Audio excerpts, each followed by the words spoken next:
ब्रह्म प्रकाश Dubey, India daily life से। मेरा सवाल ये है कि जो आपने बताया है इतना बड़ा स्कैम है, पहले भी आपने कई मामले उठाए हैं, जेपीसी की मांग पहले नहीं मांगी गई है, तो क्या आपने कहा ये आपराधिक मामला है, क्या कोर्ट में जाएंगे या पुलिस में शिकायत दर्ज करेंगे, क्योंकि आप कह रहे हैं बहुत बड़ा घोटाला है ये? नहीं भैया, मैंने अभी आपको बोला हम जेपीसी डिमांड कर रहे हैं, इन्वेस्टिगेशन डिमांड। अगर नहीं मांगते तो पुलिस में, कोर्ट में जाएंगे? जो भी करना है करेंगे, बट हम आपको ये इन्फॉर्मेशन दे रहे हैं कि ये जो हुआ है ये नॉर्मल चीज नहीं है। इसमें प्रधानमंत्री ने इंडिकेशन दिया है, होम मिनिस्टर ने इंडिकेशन दिया है, फाइनेंस मिनिस्टर ने इंडिकेशन दिया है, अदानी जी के चैनल्स के थ्रू इंटरव्यूज किए हैं, और फाइनली लोगों ने इन्वेस्ट किया है, लोगों ने फाइनेंशियल एक्शन लिया है, कंपनीज ने शेयर खरीदे हैं। इसी विषय पर, एक मिनट, इसी विषय पर, इस स्टॉक मार्केट घोटाले पर ही हम सवाल ले रहे हैं। मौसमी राहुल जी, हम लोग ने पहले भी देखा है कि आप लोग ने कई बारी जब सेशन होता है तो सत्ता पक्ष और विपक्ष आमने सामने होता है, जेपीसी की मांग होती है और सेशन पे सेशन वॉश आउट हो जाते हैं और जनता का पैसा वेस्ट होता है। तो क्या आपको ये तो बीजेपी की लाइन है। तो क्या नहीं, मतलब जनता का पैसा के सेशन वाटर, आप ऐसी टी शर्ट ले लो ना एक, मैं आपको दे दूंगा, जरूरत नहीं है, उनका वो सिंबल दे दूंगा आपको, ये उनकी लाइन है। सवाल आपको पसंद नहीं आए वो अलग बात है, पर आपको किसी नहीं, सवाल मुझे बहुत पसंद आ रहा है। इस तरह से उंगली उठाने की जरूरत नहीं। आप चेक, बहुत अच्छा लग रहा है, बोलिए। बीजेपी का बैच पहनने की आप जरूरत सवाल नहीं। पूछे ना, सवाल नहीं, आपको भी जयराम साहब ये बोलना चाहिए, नहीं, सवाल गलत बात है। सवाल पूछे। मेरा बस ये सवाल था कि जेपीसी की मांग पे कई बारी कामकाज ठप हो जाता है, तो क्या आपको लगता है कोई और भी राह आप लोग सड़क की राह इख्तियार कर सकते हैं, क्योंकि ये आम आदमी का पैसा है? ठीक, हम जनता को एक रियलिटी बता रहे हैं कि यहाँ पे क्लियरली एक स्कैम हुआ है। यहाँ पे प्राइम मिनिस्टर ने इंडिकेट किया है, यहाँ पे होम मिनिस्टर ने इंडिकेट किया है, यहाँ पे फाइनेंस मिनिस्टर ने इंडिकेट किया है।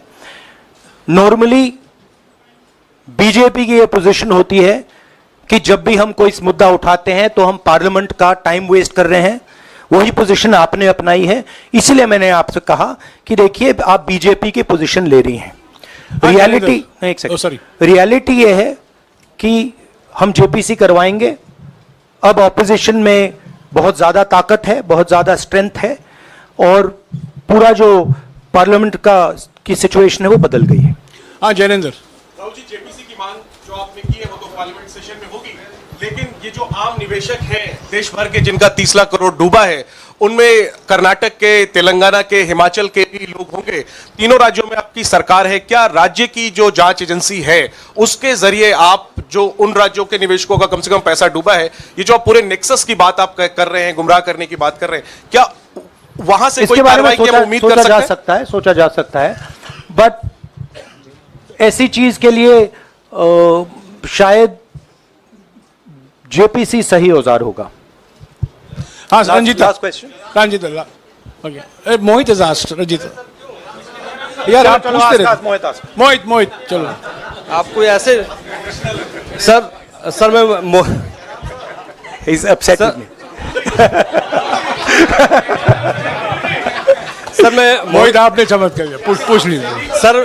सर मैं मोहित हूँ, न्यूज नेशन से। नहीं जानता। सर लगातार पिछले घोटालों में भी आपने जेपीसी की बात की थी, आपने हर जांच की बात की, और ये एक बड़ा घोटाला सामने आया, इसमें भी आप जेपीसी की मांग कर रहे हैं। कितनी उम्मीद है कि लोग जेपीसी की ये लागू करेंगे? आपको क्या लगता है कि ये जेपीसी लागू करने वाले, अगर नहीं करेंगे फिर क्या करेंगे आप लोग? नहीं, हम प्रेशर लगाएंगे, डालेंगे, बट मुझे लगता है कि जो पहले राजनीतिक सिचुएशन थी, जिस इम्प्यूनिटी के साथ प्रधानमंत्री पहले काम करते थे, मुझे लगता है वो अब खत्म हो गया है, तो दूसरा नतीजा आएगा। राहुल जी, ये आखिरी है क्या और दो लेंगे? ये आखिरी है। आखिरी जो रैलियां रही हैं उसमें भी और उसके बाद भी, क्या आप कहना चाहते हैं कि सरकार ने मदद की है उन उद्योगपतियों को और अमीर बनाने में? नहीं, मैं कह रहा हूं, मैं सिर्फ सरकार की बात नहीं कर रहा हूं, मैं दो इंडिविजुअल्स की बात कर रहा हूं। प्रधानमंत्री ने और हिंदुस्तान के सब रिटेल इन्वेस्टर्स जिनको नुकसान हुआ है, मैं आपसे बोल रहा हूं, आपको यह बात समझ आ जाएगी। आपका पैसा गया है, आपकी कमाई गई है, आपको नुकसान हुआ है, और इसमें करोड़ों युवा हैं जो ईमानदार हैं, तो नरेंद्र मोदी जी ने, अमित शाह जी ने आपको मैसेज दिया कि 4 तारीख को स्टॉक मार्केट आसमान छुएगी, और आपने उन पर भरोसा किया। मगर सच्चाई यह थी कि नरेंद्र मोदी को मालूम था कि 4 जून को स्टॉक मार्केट आसमान नहीं छुएगी। 4 जून को स्टॉक मार्केट का जबरदस्त नुकसान होने जा रहा है, क्योंकि उनके पास इंटेलिजेंस की रिपोर्ट थी और बीजेपी का जो इंटरनल असेसमेंट था 220 सीट का, वो उनके हाथ में था। तो मेरा यह सवाल है, और मैं आपसे इन्वेस्टर से कहना चाहता हूं कि आपको जो चोट पहुंची है, जो आपको दर्द हुआ है, वो चोट नरेंद्र मोदी जी और अमित शाह के बयान ने आपको पहुंचाई है। और हजारों करोड़ रुपए किसी ना किसी ने चोरी किए हैं।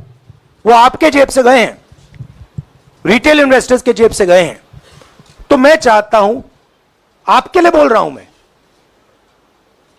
आपके लिए बोल रहा हूं कि इन्वेस्टिगेशन होना चाहिए, पता लगाना चाहिए कि प्रधानमंत्री जी ने, होम मिनिस्टर ने आपको यह गलत इंफॉर्मेशन क्यों दी, और ये कौन लोग हैं, इन्वेस्टर्स जो हैं, फॉरेन इन्वेस्टर्स हैं, जिन्होंने इस दिन फायदा उठाया। ये देखिए ग्राफ है, ये रेड चार्ट जो है, इसको देख लीजिए। ये नॉर्मल ट्रेडिंग है, ये नॉर्मल ट्रेडिंग है, ये ग्रे वाली नॉर्मल ट्रेडिंग है, और ये जो ट्रेडिंग है, ये अबनॉर्मल ट्रेडिंग है, ये 2-3 गुना है, और फिर ये हुआ है नुकसान। तो ये नरेंद्र मोदी जी और अमित शाह से मैं पूछ रहा हूं कि आप में इसमें आपका क्या रोल था, और रिटेल इन्वेस्टर्स के लिए पूछ रहा हूं, आपकी मदद